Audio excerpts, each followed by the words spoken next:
दिन शंकर भगवान को समर्पित होता है। कुछ लोग आज के दिन व्रत भी रखते हैं ताकि शिव की विशेष कृपा प्राप्त की जा सके।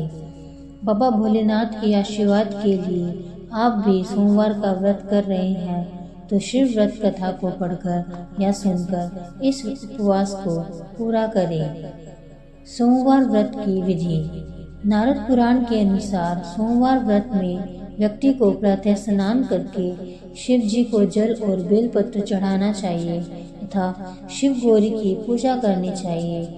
शिव पूजन के बाद सोमवार व्रत कथा सुननी चाहिए। इसके बाद केवल एक समय ही भोजन करना चाहिए। साधारण रूप से सोमवार का व्रत दिन के तीसरे दिन तक होता है, मतलब शाम तक रखा जाता है। सोमवार व्रत 3 प्रकार का होता है: प्रति सोमवार व्रत, सौम्य प्रदोष व्रत और 16 सोमवार का व्रत। इन सभी व्रतों के लिए एक ही विधि होती है। आइए जानते हैं सोमवार की व्रत कथा।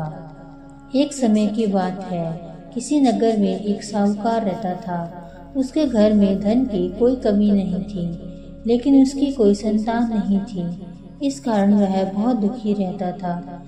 पुत्र प्राप्ति के लिए वह प्रत्येक सोमवार व्रत रखता था और पूरी श्रद्धा के साथ शिव मंदिर जाकर भगवान शिव और पार्वती जी की पूजा करता था।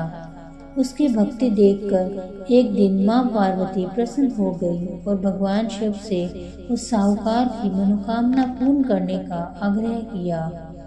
पार्वती जी की इच्छा सुनकर भगवान शिव ने कहा कि हे पार्वती, इस संसार में हर प्राणी को उसके कर्मों का फल मिलता है और जिसके भाग्य में जो हो उसे भोगना ही पड़ता है। लेकिन पार्वती जी ने साहूकार की भक्ति का मान रखने के लिए उसकी मनोकामना पूर्ण करने की इच्छा जताई। माता पार्वती के आग्रह करने पर शिव जी ने साहूकार को पुत्र प्राप्ति का वरदान तो दिया, लेकिन साथ ही यह भी कहा कि उसके बालक की आयु केवल 12 वर्ष होगी। माता पार्वती और भगवान शिव की बातचीत को साहूकार सुन रहा था। उसे न तो इस बात की खुशी थी और न ही दुख। वह पहले की भांति शिव जी की पूजा करता रहा। कुछ समय के बाद साहूकार के घर एक पुत्र का जन्म हुआ। जब वह बालक 11 वर्ष का हुआ तो उसे पढ़ने के लिए काशी भेज दिया गया। साहूकार ने पुत्र के मामा को बुलाकर उसे बहुत सारा धन दिया और कहा कि तुम इस बालक को काशी विद्या प्राप्ति के लिए ले जाओ और मार्ग में यज्ञ कराना। जहाँ भी यज्ञ कराओ वहाँ ब्राह्मणों को भोजन कराते और दीक्षा देते हुए जाना। दोनों मामा भांजे इसी तरह यज्ञ कराते और ब्राह्मणों को दान दक्षिणा देते काशी की ओर चल पड़े। रात में एक नगर पड़ा जहाँ नगर के राजा की कन्या का विवाह था, लेकिन जिस राजकुमार से उसका विवाह होने वाला था वह एक आंख से काना था।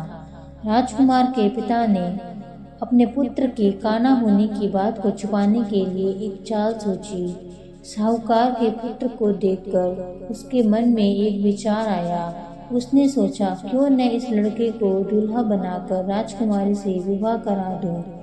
विवाह के बाद इसको धन देकर विदा कर दूंगा और राजकुमारी को अपने नगर ले जाऊंगा। लड़के को दूल्हे के वस्त्र पहनाकर राजकुमारी से विवाह करा दिया गया, लेकिन साहूकार का पुत्र ईमानदार था। उसे यह बात न्याय संगत नहीं लगी। उसने अवसर पाकर राजकुमारी की चुन्नी के पल्ले पर लिखा कि तुम्हारा विवाह तो मेरे साथ हुआ है, लेकिन जिस राजकुमार के संग तुम्हें भेजा जाएगा वह एक आंख से काना है। मैं तो काशी पढ़ने जा रहा हूँ। जब राजकुमारी ने चुन्नी पर लिखी बातें पढ़ी तो उसने अपने माता पिता को यह बात बताई। राजा ने अपनी पुत्री को विदा नहीं किया, जिससे बारात वापस चली गई। दूसरी ओर साहूकार का लड़का और उसका मामा काशी पहुँचे और वहाँ जाकर उन्होंने यज्ञ किया। जिस दिन लड़के की आयु 12 वर्ष की हुई उसी दिन यज्ञ रखा गया। लड़के ने अपने मामा से कहा कि मेरी तबीयत कुछ ठीक नहीं है। मामा ने कहा कि तुम अंदर जाकर सो जाओ। शिवजी के वरदान अनुसार कुछ ही देर में उस बालक के प्राण निकल गए। मृत भांजे को देखकर उसके मामा ने विलाप शुरू कर दिया। संयोगवश उसी समय शिवजी और माता पार्वती उधर से जा रहे थे। पार्वती ने भगवान से कहा, स्वामी, मुझे इसके रोने के स्वर सहन नहीं हो रहे।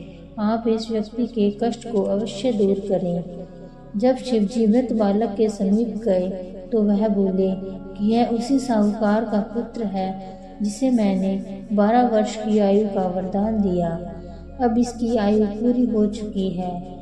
लेकिन मातृ भाव से विभोर माता पार्वती ने कहा कि हे महादेव, आप इस बालक को और आयु देने की कृपा करें, अन्यथा इसके वियोग में इसके माता पिता भी तड़प तड़प कर मर जाएंगे। माता पार्वती के आग्रह पर भगवान शिव ने उस लड़के को जीवित होने का वरदान दिया। शिव जी की कृपा से वह लड़का जीवित हो गया। शिक्षा समाप्त करके लड़का मामा के साथ अपने नगर की ओर चल दिया।